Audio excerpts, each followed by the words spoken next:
What is a junk journal anyway?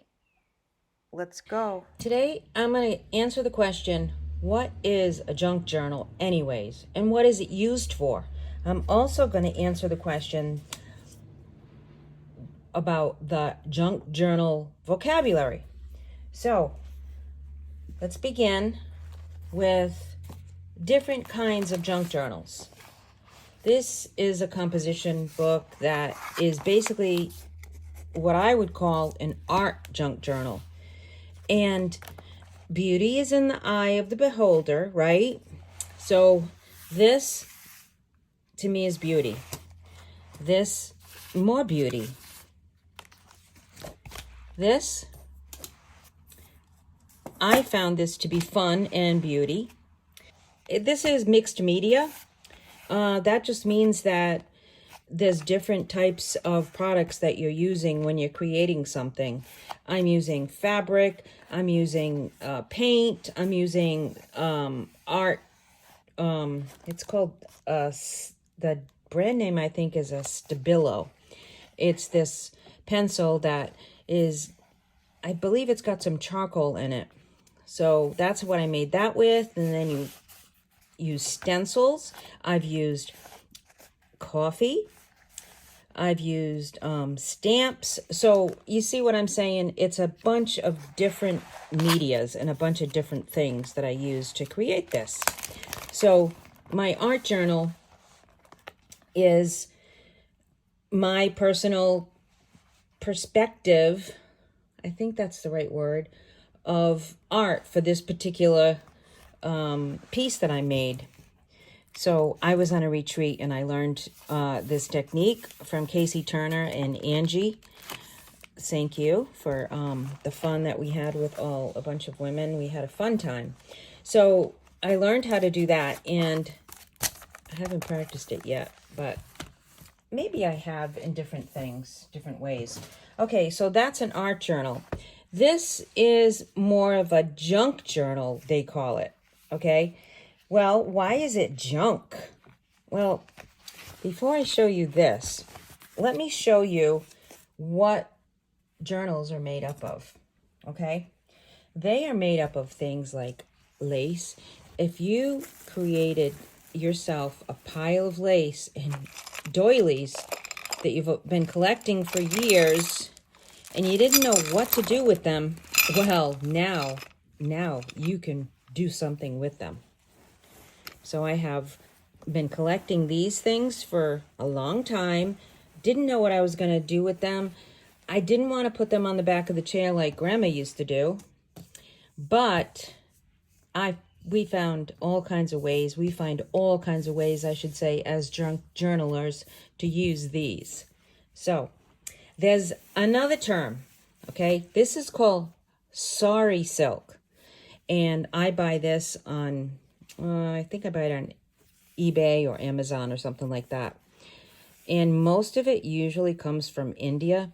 And it's this soft, silky like stuff that the Indian ladies wear, those, those dresses that are usually colorful. This one is not, and I think what they do is they tear them apart, like the fabric that they use to make them, and make this stuff called sari silk. Okay, so that's another term. So I'm going to keep giving you vocabulary terms to tell you what junk journals are made of and what they are. This is an old book that I purchased at a thrift store. It's from the 50s, and junk journalers love this kind of book. See how old it is? The older, the better, okay? But we mix old with new. And this, even though it's probably from the 80s, this is considered more of a new book. But we use pages out of these books to make our journals colorful and interesting. So this would be something, if I was making something and I needed blue, I would go to this and I would take some pages out of that. Okay, before you get all upset about ripping pages out of books, this is what we do. And this is how it goes. This is a book page from Secret Garden. And what I do, though, when I'm using a book page, I'm mindful about what I'm reading on this page. So I usually scan the words to make sure there's not something in there that would be offensive, like swear words or something that's offensive to me. OMG, I don't like to use that. I feel like that's offensive. I feel like we shouldn't be saying that. So I'll make sure that it's not in there when I go to use it. Okay, so let me show you another. This, I got an estate sale. This isn't a golden book. That was a big golden book. But this also is a book page that would be perfect for a journal. As a matter of fact, I'm getting ready to put it in a journal. So that's why it's folded. So more book pages that are older. And usually, for me and most people, we love floral things. We love our old floral pictures. This is a nice old book that I have. It's a Victorian book. And it's got some nice, I think this is font. It's got some nice font and just some nice colors and things that I'll be using for my journal. Now, this that I'm going to show you next is the cream of the crop. Okay, this is what we look for. I have a whole book of ledger paper. This ledger paper, what is ledger paper? Ledger paper it's an old ledger from May 5th, 1907. You see that? It came off. 1907. And they didn't use credit cards in 1907. However, they had almost like a line of credit going. So these people would come in, say Mr. Dunham would come in and he would get his cucumbers and his greens and I don't know what that is. Some of it I can't read. But they had like a running total. And so it goes on and on. And then we have Miss Ward, who's the school teacher. She comes in, she buys an egg and some matches for 5 cents. And a variety of things. And she's got a running total of $1.41. So we use ledger paper in our journals.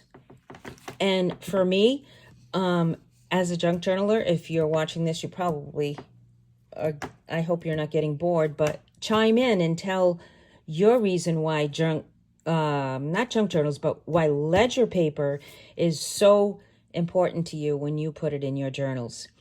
I feel like it just brings history back and it brings nostalgia.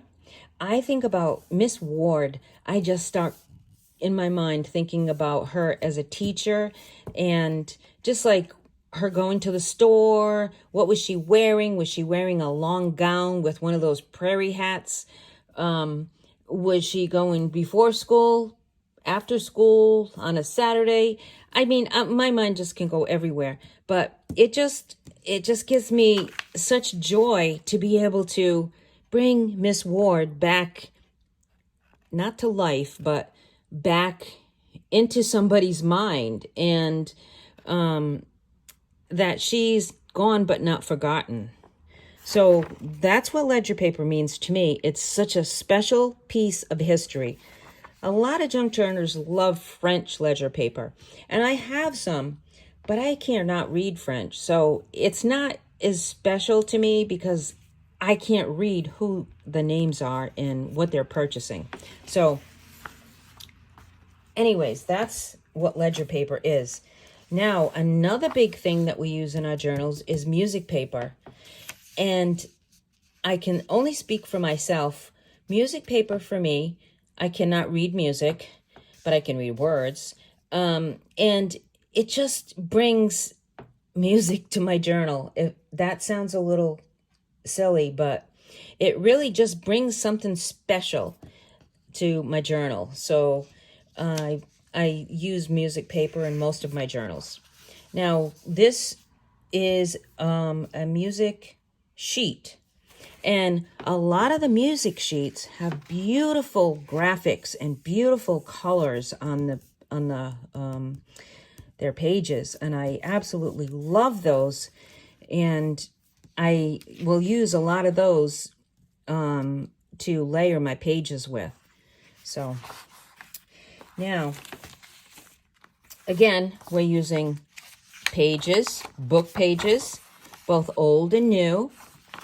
Okay, this is from Little Women, but it's a very probably newer version of Little Women. So we use book pages, we fold them, get them, and we're going to make a book with our journal. Okay, now some people like to mix cream colors and white colors, and some people think white is like not something that they want in their journal, so they're always trying to darken it. So how do they do that? Well, they do that in a process called either tea dyeing or coffee dyeing, and it's just what you think. They take coffee, mix it, or just use your leftover coffee, get some copy paper, and a pan of some sort. You can use any kind of baking pan because it's coffee and you can still use it. And I just saturate a pile of coffee paper. I try not to make it too big because sometimes I have made it a whole pile and it takes a while because you want to dry it afterwards. So it's going to be all over your table, your counter. But one process that you can do is you can put it in your oven. And you put it on a low temperature. I put it on 250 and I just keep watching it. And that will help dry it out. And then it goes from the white copy paper, which this is copy paper, to this patinaed, beautiful junk journal page. This, we want to mix old and new. That's the reason for our journals, because we want to mix the old with the new, because we're bringing back the old. The older, the better. And we're combining it with new things because it's just a beautiful process. Here's a Secret Garden old. Here's a Kate Greenway that's old. That's not as old. But this is older than that. But you see, the old and the new together, you'll see that in most of my books. That's my style. Everybody has a style. See this? All this old stuff, these old pictures, this really old music sheet, the ledger paper. This is a book that I took shorthand out of. This is a French cookbook. More old book pages. All of these pages, old, right? Well, there's a term for that. It's called ephemera. I don't know exactly if I'm interpreting it exactly true to the word, but ephemera is old pieces of, well, for me, it's old pieces of paper and old things that I can use to embellish my pages in my journals. And so that's part of your vocabulary. Your books, your old books from maybe childhood. If you want to take a page and put them in your journal, just have taken out a page instead of using, tearing into the whole book and adding that to your journal, it makes it really special because likely your old books are sitting on your shelf and they're just sitting there. When you make a journal, you can put your journal on your coffee table. You take it, put it in your room. It can become an art piece, and you're using it for something. Okay, so here's some more paper from book pages. And like I said, this was my recent find. Now, I am going to tell you about mixing if you can't get your hands on the old stuff, which usually you can, but if you're home and you have copy paper and you have a printer, then you can purchase things called digitals. And you go on to Etsy and you can put in digitals and you can put in ephemera, and we spell it like this, ephemera. You can put that in and all kinds of things are going to pop up. Digitals will pop up. Okay, a digital, you can find them for as little as $1 and as expensive as $6. But you download them into your computer and then you can print them. And then right before your very eyes, the thing that you looked at, now you have it in your hands and you can do something with it. You have to have lots of ink, I will tell you that, because the ink just in my printer, it eats it right up. But it's a great thing to have. Great thing. I've taken, I have had some old books that I will use these pieces either as pages or part of ephemera to decorate pages. And I'm going to give you an example of that. But I've also used things like this beautiful magazine page that my eyes just love looking at it. I just love looking at this. There's something about looking at that sunshine and the shadow, all of this. That's going into a journal. That's just too beautiful just to sit and not be in a journal. So there you have that. There's something called eco-dyeing paper. Now, eco-dyeing is a process that you go out and you pick flowers.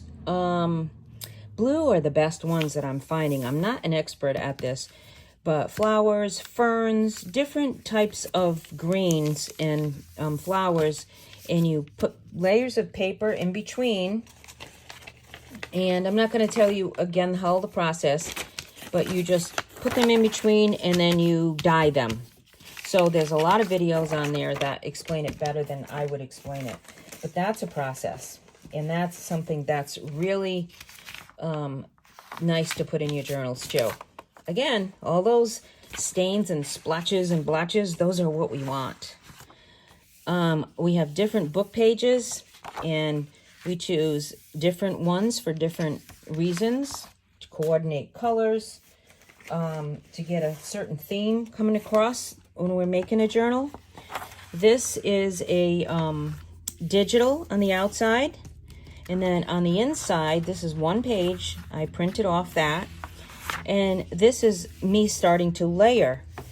I used, as you can see, I used some ledger paper. I used some of that music page. And then I use a book page. And this is a gem right here. We love using the numbers on our ledger paper as layering effects for our pages. Now this is not quite done yet. I might add a little bit of paint on the side with my finger. There's all kinds of different things that I can do with that I have not done yet. And then here we have my book pages that are from a music book. And I've glued them on a digital. So this will be a page.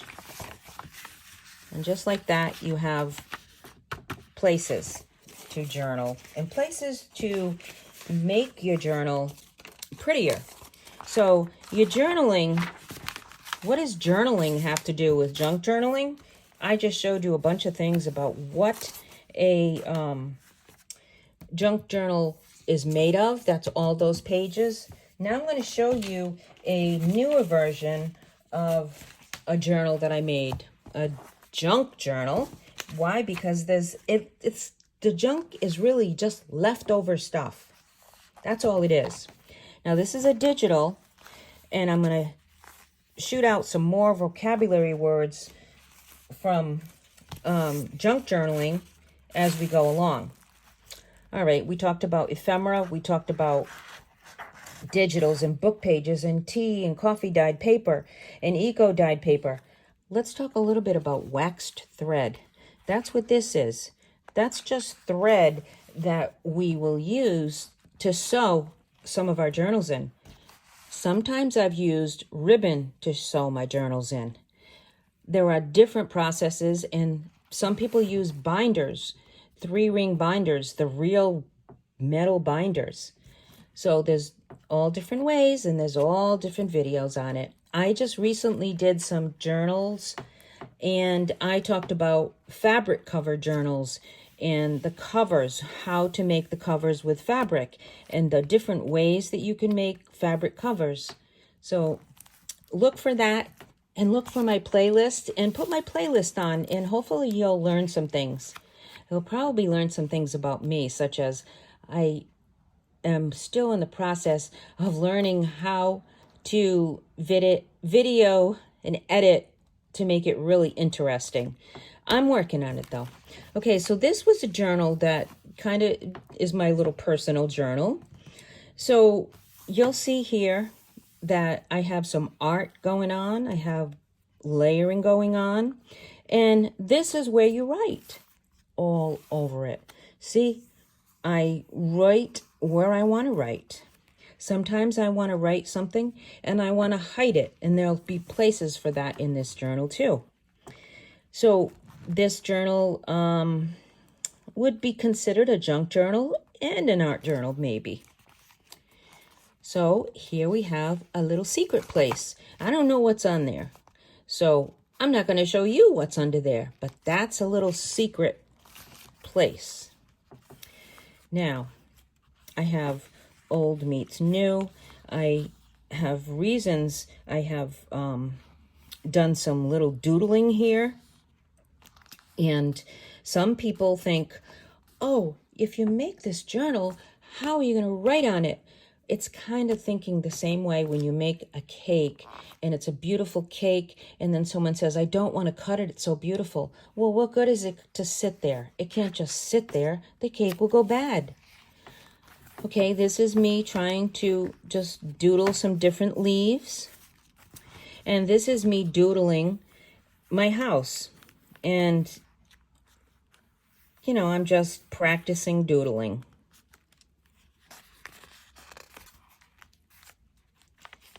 And there are so many different ways that you can decorate. Again, here's some pre-made, pre-cut flowers that I glued on here. Here's some stamps from an old stamp book that I have. Here's some lace that I just popped in there. And here's some painting. And here's something called modeling paste. You'll learn all these things. This is Swiss dots is what I call it. And it's also raised, and there's a machine that I use to do that. So I've used some stickers that I have, and I've used a combination of lace. And look at this. I even have a piece of pattern paper. You see where the junk is coming in? But it's not really junk. I didn't make up the word. I'm just going to have to keep going with it, though, because that's what everybody understands it to be. You see this little pocket? This has got some little goodies in here. Well, it's some little places to journal. So you can find these throughout the journal. And when you make a journal, you might want to make something like that. See, it's a little flip out. There's a couple of little rose petals that were dried, and I just popped them in there. And then you see how the bird is just peeking out. You think about these kind of things when you're starting to create. And here's another opportunity for journaling. Okay, there's a card. It's tucked in there. It's providing color, and it's providing a place to journal. Here's some more of that embossed paper that I made. And while this bunny is cute, the ones that were eating my garden last year were not so cute. This is some coffee dyed paper that came out of the oven. You can see the lines from the oven rack. Now you'll be putting all kinds of different things in here when you start coordinating colors. Here's some more junk, right? This is a color, one of those paint swatchy things that you get at the hardware store. I was trying to decide if I was going to paint my cupboards that color. I didn't. I ended up painting them white. So I've mixed old and new. This beautiful magazine picture just made me feel like I want to walk past that and just look at it. So there it lands right in my journal. Okay, so here's another magazine picture that has a beautiful saying on it. And it's the centerfold of, let me give you another vocabulary word, signature. This is a signature. What is a signature? So I've used in this, I had a little pocket there that I can stick things in. I've used a picture of my little dog who just made that noise. So on and on, you can see where the junk has gone to, which is not really junk, right? Some coffee staining. There's all different processes that you can use to make your old pictures. Now, the signatures, that's another vocabulary word. Do you see in here? You see 1, 2, 3, 4, 5. Those are really signatures. I remember asking somebody what a signature was, and they never answered me. Those are just sections of the book that have been sewn in with that waxed thread that we talked about. Let me get in here, and I'll show you the center. If I can get to the center. Here it is. Okay, see this? This is that waxed thread. And on the outside, it shows here. Just barely with this because it's white. I used white. But sometimes I'm going for that look where you can see my binding sewn in and you can see the threads that go with it. And sometimes I'm not. Sometimes I'm going for a hidden spine, and I'll show you that in a minute. So here we just have more beautiful images that come from magazines, that come from music sheets, that come from scrapbook papers. Scrapbook papers are something that you can purchase at like Michael's or something. This is a scrapbook paper packet. Okay, it comes with all the different colors. When you see, sometimes you'll see the colors in my pages in my journal. You see the bunnies. I use those. All of these are the pages that come in this, and this is one of my favorites. You'll also see linens. You'll see pieces of linen sometimes in my journals too. So we gone from signatures to, this is a scrapbook paper. Okay, so on and on we have, this is just something from a flyer that I had from where I live locally. So we just fill up the pages with what we think is going to match and work with our book. This is a grommet, and that's another process that is easy to do once you learn how to do it. Okay, so there's that, and then I think now I will show you a quick flip of a hidden spine. Why is it a hidden spine? You see? You can't see it on the outside. This fabric right here is from probably the 40s, 50s, 60s. This is called bark cloth. You may remember it if you're old enough. If you're young enough, you're not going to. But Grandma probably had it on her rocking chair or her couch. I absolutely love that. So when I can find it, I purchase it, and I will make a journal out of it. I made a little pocket here on the outside. That's another thing that you do, is you make these little pockets here and there to hide things in and to make the journal a little more interesting. We make ruffles out of different things, ribbons and fabrics and pieces that seem interesting to us, and we use our sewing machine for that usually. yeah, we can sew through paper. Okay, clips, you can buy all these kind of things at the stores. Hobby Lobby, one of my favorites. This is a masterboard piece. That's another thing. Noisy daughter in the background. Okay, some lace. So I'll go through this. Oh, Bradsboots. That's the name of my shop, Bradsboots at eBay. And there's a reason for that. My Instagram is Bradsboots22. So a lot of pages to write on. That's coffee dyed. And this journal, I'll try to go faster, is just filled with, I made a bookmark, some little tags. That's another term that you'll see a lot with journaling. And some are just decorative, and some you could write little notes on. This old packet of buttons, again, old meets new. When you find old, a paper clip right here to put that old in. It must have fallen off.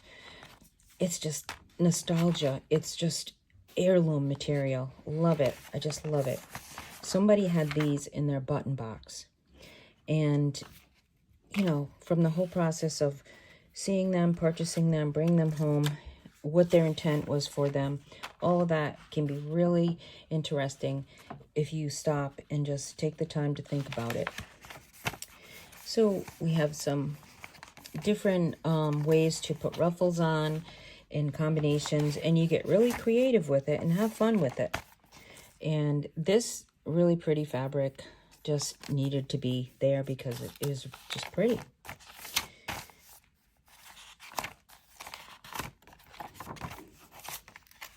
And if you don't have an embossing machine, you can buy the embossing paper at Hobby Lobby. Graph paper is another thing that people use a lot in their journals. So you see, you can do some layering effects like that.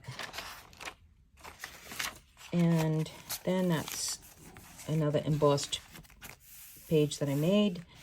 And trims, I love these trims, and I get them from Boho Tree. She has some beautiful, beautiful trims. This is just a card that I made. And then wallpaper. A lot of people use wallpaper, and if you don't have antique wallpaper, then you can either use digitals or you can search through Etsy and maybe find yourself some. So there's the back of that bark cloth. And for anybody who wanted to see this one, I'll just go through this really quick. Again, we have now the terms. We have some modeling paste, we have some sewing, we have some scrapbook paper, some old stamps, and the music paper, and some legend paper. And all those beautiful laces hanging out. This little flip out, and more of the doilies. And piano paper is another thing that we cherish because it's just beautiful. They don't use piano paper anymore that I know of. Okay, so this is a little journal within the journal. And all of the different layers can create something really special. And you can just make, you've got a pocket, you've got a place to journal, you've got a place back here, you could tuck something right there. There's all kinds of things that you could think of when you look at that. And the colors, and there you go. This is actually my daughter. And more ways and tucks and different processes. I tried some watercolor and some sewing together and some digitals and some sticker, you know, you see what they are. Some stamping, Bradsboots, and different pages. But these would be considered junk. I bought this at an estate sale. They didn't want it. I purchased it and I used it for this. You know, books that I've purchased at stores, they didn't want them anymore. And now here they are in my journal. And that's what makes them junk. This is an actual dried flour. And then some stickers that I don't always use a lot of stickers, but sometimes I use some. It's one of my favorites. And so there you have that.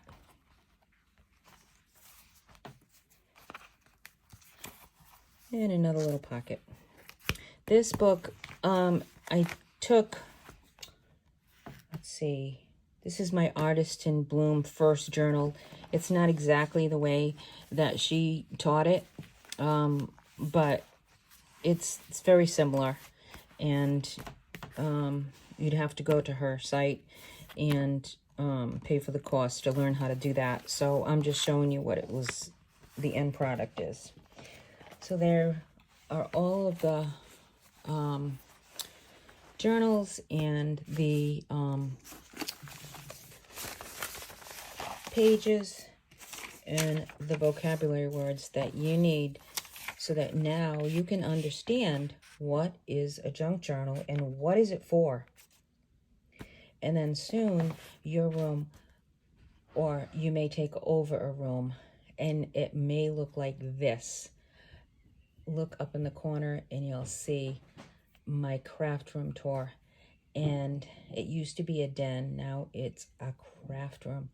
So I hope you start considering doing journaling. Consider making junk journals. And once you do, you're probably going to love it. And let me tell you, my first journal was a disaster. I laughed at myself. But you can go back and you can go through my videos and you can find my first journal in there. And you may laugh. Okay, thanks for watching. I'll see you in the next one.